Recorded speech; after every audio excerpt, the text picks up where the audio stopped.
So guys, अगर आप web development में बिगिनर है और आपने HTML CSS और जावास्क्रिप्ट सीख लिए और आप चाहते हैं कि जावास्क्रिप्ट का कोई फ्रेमवर्क मतलब कि रिएक्ट जेएस या नेक्स्ट जेएस सीखना है, तो आपको कितनी जावास्क्रिप्ट आनी चाहिए। तो हम इस वीडियो में देखेंगे कि जावास्क्रिप्ट की कितनी रिवीजन करनी है हमें, जिससे हमें रिएक्ट जेएस या नेक्स्ट जेएस या कोई भी जावास्क्रिप्ट की फ्रेमवर्क सीखने में आसानी होगी और हमें बिल्कुल भी डिफ़िकल्टी नहीं जाएगी। तो ये वन स्टॉप वीडियो होने वाली है जिसमें हम सारी चीज़ें देखेंगे कि किस तरीके से हम जावास्क्रिप्ट की रिवीजन करेंगे, और ये जो सारी चीज़ें हैं जो कि रिएक्ट के लिए रिक्वायर्ड है वो सब चीज़ें सीखेंगे। तो चलिए स्टार्ट करते हैं इस वीडियो को। सबसे पहला जो पॉइंट है वो है understanding of basic JavaScript. Basic JavaScript इस तरीके से इसमें जो सब पॉइंट्स आते हैं वो है, पहला तो है वेरिएबल्स।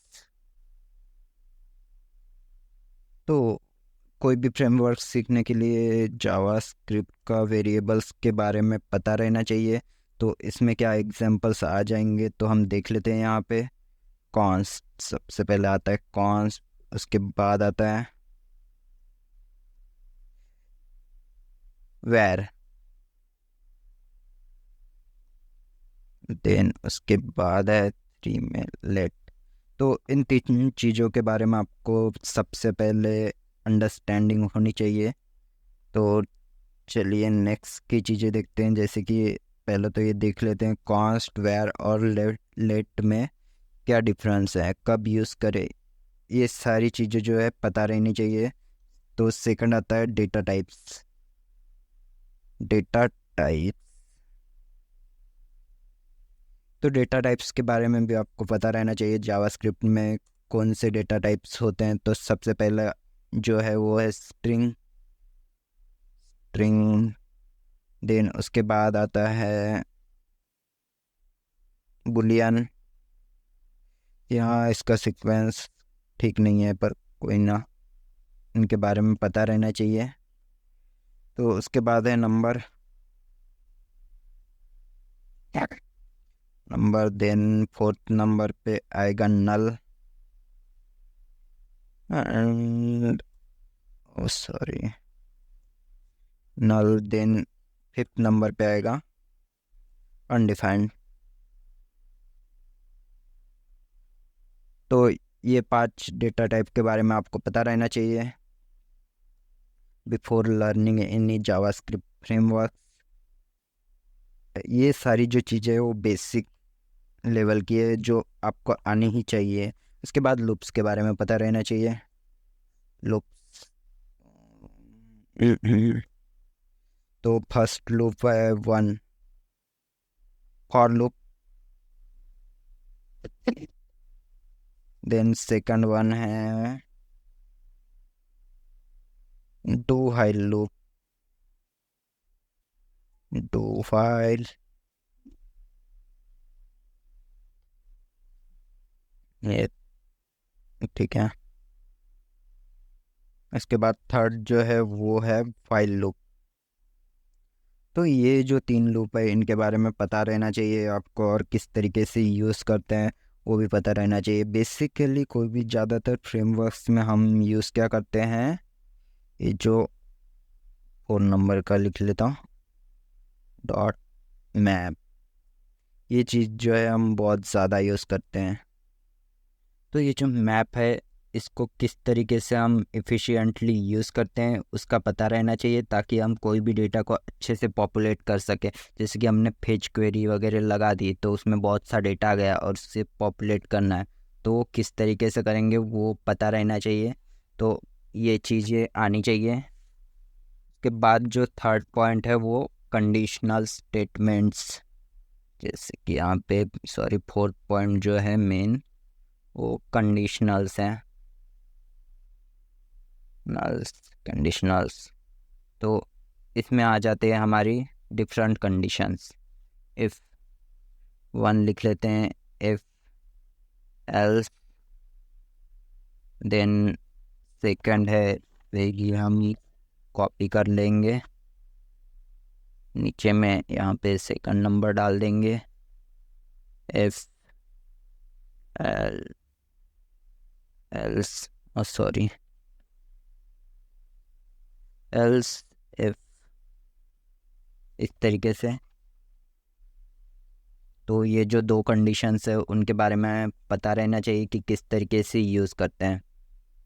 तो हम इसका एक एग्जाम्पल भी देख लेंगे। तो एल्स इफ एल्स का देख लेते हैं, जी एफ एल्स। तो यहाँ पे लिख लेते हैं, सॉरी यहाँ पे स्क्रिप्ट है तरीके से। तो हम इफ लिखेंगे और यहाँ पे एल्स, इस तरीके से। और कंडीशन क्या डालेंगे हम,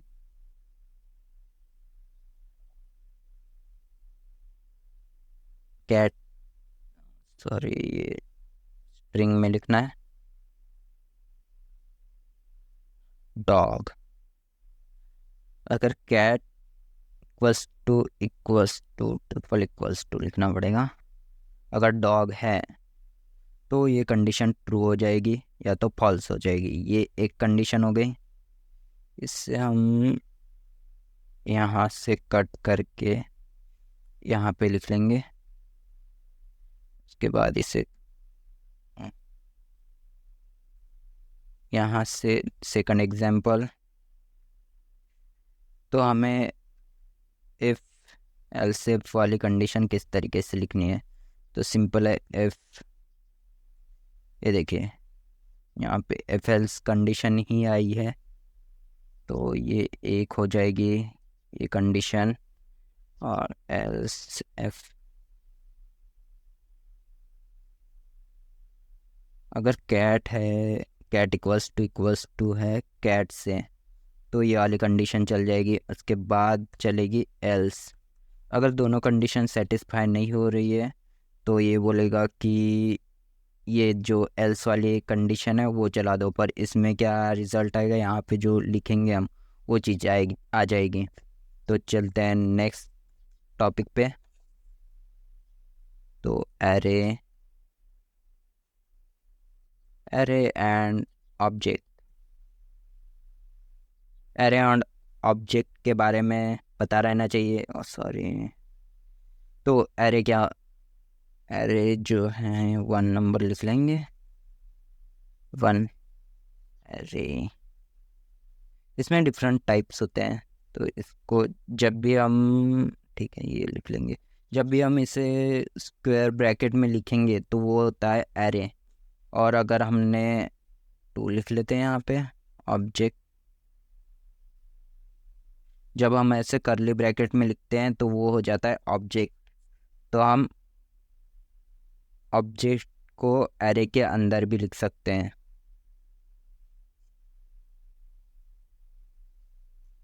इस तरीके से।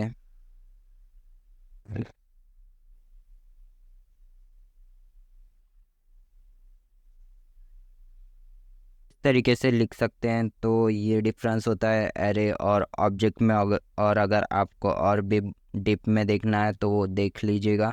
पर ये जो चीज़ें होती है वो इम्पोर्टेंट होती है हमें रिएक्ट जेएस या कोई भी फ्रेमवर्क सीखने से पहले। तो 6 नंबर के टॉपिक पे आ जाते हैं, जो कि है डोम मैनिपुलेशन।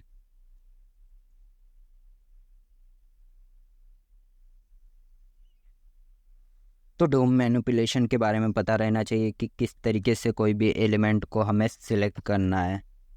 तो इसमें आ जाता है वन लेंगे dot get ele sorry element by ID. इस तरीके से सेकंड आ जाएगा गेट एलिमेंट बाय, एलिमेंट नहीं आएगा यहाँ पे, एलिमेंट्स बाय क्लास नेम और टैग नेम भी लिख लेंगे। उसके बाद आएगा gate elements bye class name, class name के बाद आ जाएंगे हमारे query selector, query selector all and query selector. ये चीज़ों के बारे में जब पता रहेगा तभी आप जो है डोम मैनिपुलेशन कर सकते हैं। जैसे कि हमने कोई आईडी को सिलेक्ट किया, H1, इसको आईडी दे देंगे हम, आईडी। तो हमने H1 को दे देना है क्लिक, H1 को आईडी, एक्चुअली H1 को नहीं देते हैं, बटन को दे देते हैं। बटन को हम देंगे आईडी क्लिक मी टेक्स्ट दे देंगे इसमें का, और आईडी जो होगी ये क्लिक। तो हमें क्या करना है, इसे सिलेक्ट करना है ये बटन को, और इस पे हमें एक इवेंट लिस्नर लगाना है। तो हम गेट स्क्रिप्ट लिख लेंगे, स्क्रिप्ट के अंदर गेट,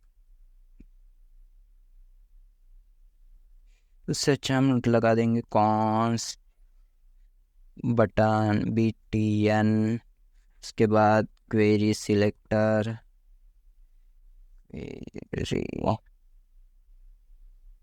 क्वेरी सिलेक्टर इस तरीके से। और हम क्या करेंगे, क्लिक, इसे सिलेक्ट कर लेंगे, और उसके बाद क्या करेंगे, BTN डॉट एक इवेंट चला सकते हैं।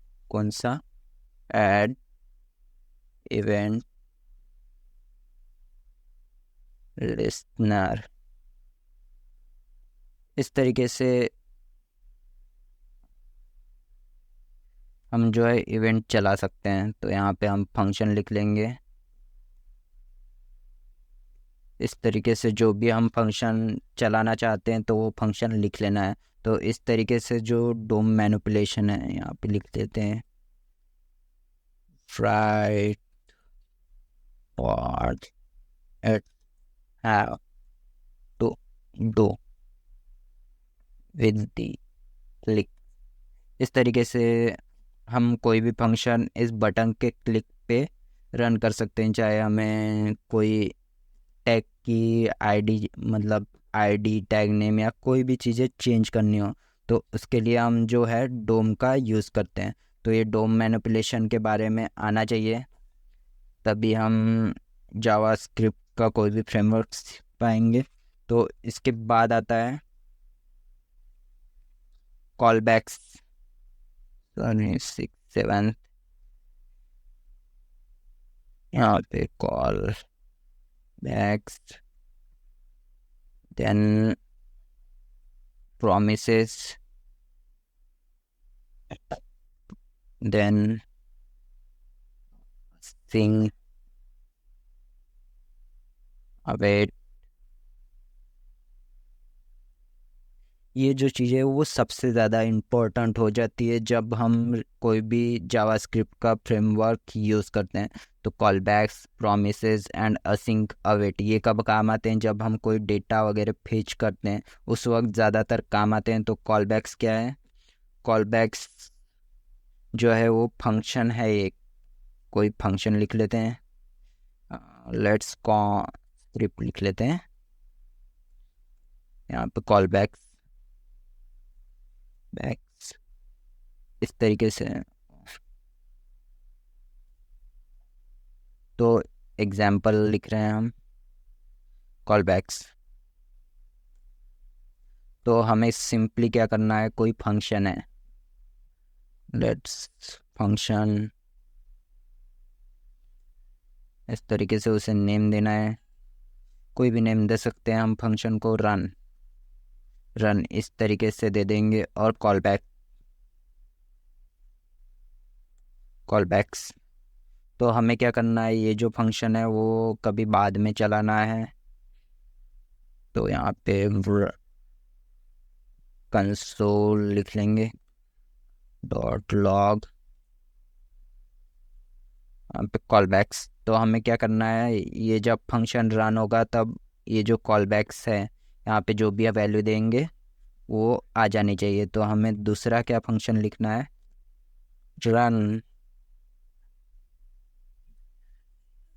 सॉरी, यहाँ पे कोई एक फंक्शन है कॉन्स्ट कॉल बैक रन नाम से एक फंक्शन ले लेते हैं।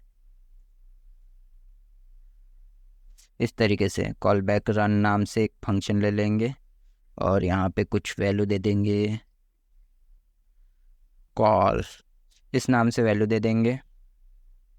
और ये जो वैल्यू है हम कहाँ पास करेंगे, ये फंक्शन जो रन है, रन कॉल, इस तरीके से ये जो वैल्यू है इसे हम सिंपली कॉल ही लिख लेंगे या कोई भी वैल्यू दे सकते हैं यहाँ पे। तो ये जो वैल्यू है तो ये जो क्या करेगा, ये जो फंक्शन है इस फंक्शन को कॉल करेगा। अगर हमने ये बटन जो बनाई थी उसके क्लिक पे अगर हमने इस फंक्शन को कॉल कराया, ये फंक्शन को हमने कॉल कराया, तो ये क्या रिटर्न करेगा हमें, ये जो कॉल बैक्स में जो भी वैल्यू भेजी है वो देगा।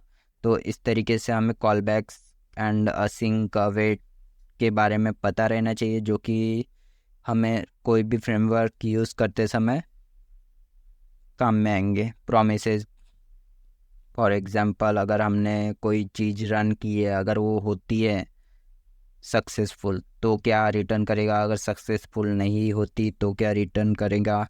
तो उसमें क्या आ जाता है, प्रोमिसेस में प्रोमिसेस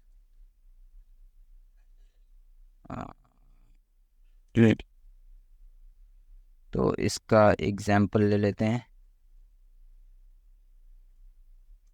ये जी प्रोमिसेस में क्या आ जाता है, हमें सिंपली डॉट देन जो यूज़ करते हैं ये चीज़ आ जाती है हमारे प्रोमिसेस में कि एक कोई फंक्शन रिटर्न किया, सॉरी एक कोई फंक्शन कॉल किया हमने, उसके बाद अगर ये पास हो रहा है तो कोई काम कर लो, या तो अगर पास नहीं होता तो देन कैच, ये सब चीज़ें आ जाएगी कैच में। तो इस तरीके से लिखते हैं ये। तो इसके बाद क्या होता है, लास्ट की जो चीज़ है, लास्ट बट नॉट लीस्ट, वो आ जाती है ES6 के बाद के जो भी फीचर्स हैं, फीचर्स वो आ जाते हैं। तो इसमें क्या आ जाता है, ये डिफरेंट फीचर्स हैं। इसमें लिख लेते हैं 1 नंबर का एरो फंक्शन, ये फर्स्ट नंबर पे आ जाता है। सेकंड नंबर पे क्या आता है, डी स्ट्रक्चरिंग,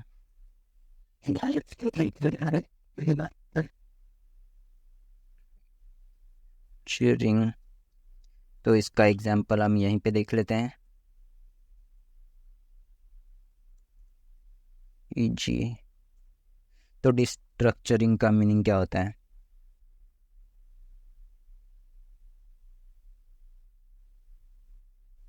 अगर कोई वेरिएबल है, सॉरी यहाँ पे लिख लेते हैं कॉन्स्ट, कॉन्स्ट है वेल नाम से इक्वल्स टू, यहाँ पे क्या है हमारा ये ऑब्जेक्ट है कॉन्स्ट के अंदर से, मतलब कोई भी वेरिएबल के अंदर सेव है।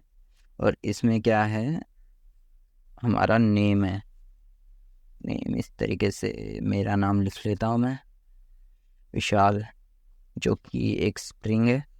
उसके बाद क्या है, एज जो कि है 22। तो इस तरीके से ऑब्जेक्ट है हमारे पास। तो मुझे क्या करना है, इसमें से ये नेम वैल्यू वैल्यू और एज वैल्यू वैल्यू अलग अलग यूज़ करनी है। तो मैं क्या करूँगा, डिस्ट्रक्चरिंग करूँगा, const name and age equals to person, sorry value लिख लेते हैं इस तरीके से, और यहाँ पे ठीक है। तो ये जो वैल है उसमें से मैं क्या कर सकता हूँ, ये जो नेम है और एज है उसे अलग अलग यूज़ कर सकता हूँ। तो कैसे देखते हैं, मैं क्या कर सकता हूँ, यहाँ पे कुछ रिटर्न कर सकता हूँ, कंसोल डॉट लॉग। यहाँ पे मुझे क्या करना है, तो मुझे यहाँ पे क्या करना है, हेलो, जो कि ये मेरी एक स्ट्रिंग है, और उसके बाद मैं अपना नाम लिख लूँगा, नेम। ये जो नेम है ये यहाँ पे लिखना है। और उसके बाद क्या करना है, यू आर @age, उसके बाद ईयर्स ओल्ड। तो मैंने ये जो चीज़ लिखी है, तो ये अगर आपको इसमें का जो ES6 का नेक्स्ट फीचर जो मैं बताने वाला हूँ वो नहीं पता होगा, तो ये जो चीज़ मैंने लिखी है वो नहीं समझेगा। तो सिंपली क्या करना है, ये जो है टेम्पलेट लिटरल्स, ये जो है टेम्पलेट लिटरल्स होते हैं, जिसमें ये जो मैंने लिखा है ये इन्वर्टेड कॉमा नहीं है। जो वन के लेफ्ट साइड का जो साइन होता है उस पर क्लिक करेंगे ना कीबोर्ड में, तब ये जो सिंबल है वो आ जाता है। तो इसकी हेल्प से क्या होता है, हम अंदर में स्ट्रिंग भी लिख सकते हैं। उसके बाद हमें जैसे कि इससे ही हम दूसरे तरीके से कैसे लिखेंगे मैं बता देता हूँ। तो मुझे क्या करना पड़ता है, इतना लिखना है तो पहले इन्वर्टेड कॉमा में जाओ, फिर इतना लिखना है, उसके बाद फिर से इन्वर्टेड कॉमा, इतना लिखना है, उसके बाद फिर से इन्वर्टेड कॉमा। देन मुझे ऐड करना पड़ता है यहाँ पे plus, then plus, then plus, and यहाँ पे प्लस। तब मुझे क्या मिलता, एक रिज़ल्ट मिलता जिसमें क्या आता, यहाँ पे लिख लेते हैं, इससे कॉपी कर लेंगे। आउटपुट जो है वो आता है, यहाँ पे मेरा नाम आ जाता और यहाँ पे आ जाती मेरी एज। तो ये जो दोनों कंसोल डॉट लॉग है उनकी जो रिज़ल्ट आएगा वो ये आने वाला है। सॉरी, यहाँ पे 30 नहीं है, ये 22। तो इस तरीके से जो है वो रिज़ल्ट मिलेगा, वो किसकी वजह से, टेम्पलेट लिटरल्स, जिसने क्या किया है, ये जो हर बार हमें प्लस ऐड करना पड़ता था स्ट्रिंग के लिए, और यहाँ पे ये जो चीज़ है ये नहीं लिखनी पड़ती। नॉर्मली हम इसे नहीं लिखते, डायरेक्टली वेरिएबल को कॉल करते हैं। तो इस तरीके से इस तरीके से लिखना पड़ता हमें, जो नॉर्मल जावास्क्रिप्ट है ES6 के पहले के वर्जन में। पर इसमें ES6 या उसके बाद में क्या आया है, ये जो टेम्पलेट्स लिटरल्स हैं वो आ गए हैं। तो इनके बारे में आपको ज़रूर से पता होना चाहिए, ताकि जो भी प्रोजेक्ट है उनमें ज़्यादा टाइम कंज्यूम ना हो और कोड बड़ा ना हो। उसके बाद हमने क्या देखा था कुछ देर पहले, ये जो एरो फंक्शन है वो किस तरीके से रहता है। तो कुछ देर पहले मैंने ये लिखा था, कॉल बैक रन, उसके बाद इक्वल्स टू, देन यहाँ पे वैल्यू डाल दी थी मैंने, और उसके बाद ये एरो बनाया था इक्वल्स टू और ग्रेटर देन का साइन। तो ये जो इस तरीके से जो फंक्शन लिखते हैं उन्हें बोलते हैं हम एरो फंक्शंस। तो ये जो सारी चीज़ें हैं उनके बारे में आपको पता रहना चाहिए, ताकि जो कोई भी फ्रेमवर्क है जैसे कि रिएक्ट या एंगुलर या फिर नेक्स्ट जेएस, तो इनको सीखने में आपको कोई भी प्रॉब्लम नहीं होगी। तो आज हमने जो सारी चीज़ें देखी है वो थी, एक बार रिवाइज कर लेंगे। अंडरस्टैंडिंग ऑफ बेसिक जावास्क्रिप्ट, जिसमें वेरिएबल्स हैं, उसके बाद डेटा टाइप्स देखे हैं, लूप्स देखे हैं जो जो इम्पोर्टेंट है, उसके बाद कंडीशनल्स देखे हैं, उसके बाद क्या है एरे एंड ऑब्जेक्ट्स, इसके बारे में देखा। उसके बाद डोम मैनिपुलेशन, और उसके बाद कॉलबैक्स, प्रॉमिस एंड असिंक अवेट। ये जो असिंक अवेट है वो किस लिए यूज़ होता है, क्योंकि अगर कोई प्रोसेस टाइम कंज्यूमिंग है, तो उन्हें हैंडल करने के लिए हम असिंक अवेट यूज़ करते हैं। उसके बाद हमने देखा ES6 के फीचर्स जो है एरो फंक्शन, डिस्ट्रक्चरिंग, उसके बाद टेम्पलेट लिटरल्स। तो ये जो सारी चीज़ें अगर आपने कर ली तो आपको कोई भी जावास्क्रिप्ट का फ्रेमवर्क सीखने में कोई प्रॉब्लम नहीं आने वाली है। बहुत जल्दी से कोई भी जावास्क्रिप्ट का फ्रेमवर्क सीख लोगे। थैंक यू फॉर वॉचिंग और वीडियो। अगर आपको वीडियो अच्छी लगी हो तो लाइक करें, कमेंट करें और सब्सक्राइब करें हमारे चैनल पे, जो कि हम कुछ दिन में डायरेक्टली नेक्स्ट जेएस की सीरीज़ लाने वाले हैं, क्योंकि नेक्स्ट जेएस सीखने में थोड़ा इजी है, बट आपको रिएक्ट जेएस भी सीखना होगा। तो चलिए फिर मिलते हैं नेक्स्ट वीडियो में।